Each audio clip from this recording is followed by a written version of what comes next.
L'option du tunnel, le but était d'aller souterrain complètement entre Québec et Lévis pour préserver l'île d'Orléans. C'était vraiment le but et moi, j'avais milité très, très fort au sein des troupes gouvernementales pour qu'on puisse avoir la sensibilité de dire l'île d'Orléans, c'est un territoire qu'il faut préserver.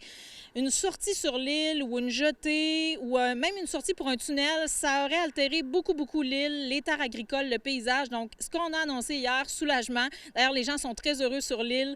On ne passe pas sur l'île. Le pont demeure. Le projet continue tel qu'il a été amorcé. D'ailleurs, c'est le même directeur de projet et pour le troisième lien et pour le pont de l'île d'Orléans, M. Frédéric Pellerin au ministère des Transports. Hier, je l'ai rencontré.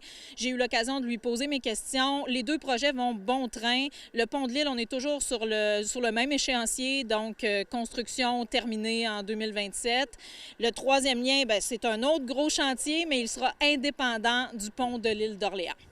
Concernant justement, pour avoir des coûts, il va y avoir des nombres de voies, il va y avoir peut-être du transport collectif.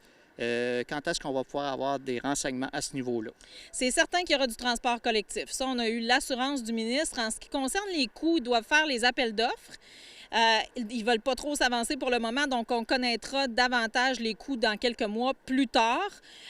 Pour ce qui est du transport collectif, ça, c'est une assurance qu'on a eue que sur le troisième lien, il y aura transport collectif. Pour ce qui est du pont de l'île, ce sera un pont qui sera à deux voies, comme présentement. Il y a Mme Catherine Dorion, la députée de Tachereau, qui a fait une sortie disant que c'est un projet, c'est une bébelle, c'est des dépassements de coûts qui sont assurés, qu'il va y avoir de l'étalement urbain, que ça va servir juste à quelques milliers d'automobilistes. Qu'est-ce que vous lui répondez à cette députée-là? Je ne qualifierais pas ça de bébelle, loin de là. C'est l'outil le plus visionnaire pour le développement de l'ensemble de l'Est de Québec et du Québec pour les 50 et 100 prochaines années. Et c'est dans cette optique-là que le ministre des Transports l'a travaillé. On sait que présentement, le transport de marchandises, c'est difficile parce qu'ils doivent passer à l'intérieur de la ville de Québec, qui est de plus en plus congestionnée par le trafic, les deux ponts qui sont à l'ouest, et revenir sur leurs pas, ou des fois, pour aller à Montréal, ne peuvent pas contourner la ville. Toutes les grandes agglomérations du monde ont des voies de contournement, ce qu'on appelle des périphériques. Alors, c'est ce qu'on veut créer avec le troisième lien. On va mettre Québec à la page, mais aussi l'ensemble de l'Est du Québec qui en a grandement besoin, qu'on parle du transport de personnes ou du transport de marchandises. Oh, c'est très bien perçu. Autrement dit, à l'île d'Orléans, c'est perçu comme un grand soulagement parce qu'il y avait beaucoup de citoyens qui avaient peur que l'île soit détériorée par le passage d'une autoroute, par exemple. Okay? Donc, le fait qu'on distingue vraiment le pont de l'île d'Orléans avec le deuxième lien, ça rassure les gens, ça rassure l'emplacement, puis on est sur les rails pour ce prochain pont-là. Au niveau des délais qui sont prévus pour 2027, est-ce que vous pensez que ça va rester tel quel?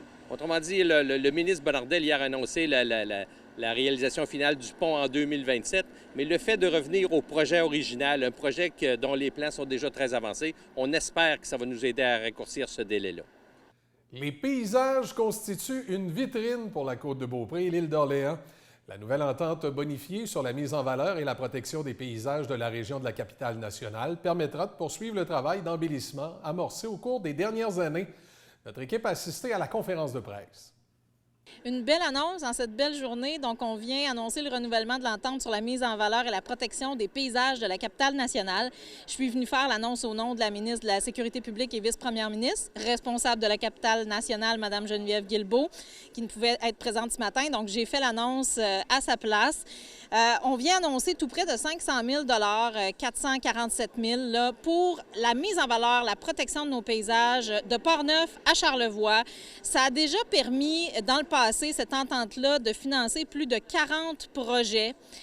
Qu'on parle de haltes, exemple, un écran végétal pour cacher un parc industriel à Beaupré, ça a été fait, ça a fait partie des projets, des percées visuelles dans les paysages, embellir le long de la route 138 également. Beaucoup de projets ont été financés ici sur la côte avec cette enveloppe-là et ça pourra continuer. Donc, c'est la bonne nouvelle qu'on est venu annoncer ce matin. Merci, Mme Foster. Au niveau de l'île d'Orléans, c'est vraiment une bonne nouvelle parce qu'au niveau de l'île d'Orléans, on a des projets en marche. On a un projet qui est en développement qui s'appelle Constellation, qui va mettre en valeur les paysages de chacune des 6 municipalités de l'île d'Orléans. Des petits trajets qui vont se faire sur le rivage, qui vont mettre en valeur les paysages qui sont vus du rivage. Merci, M. Noël. Ça fait plaisir, merci.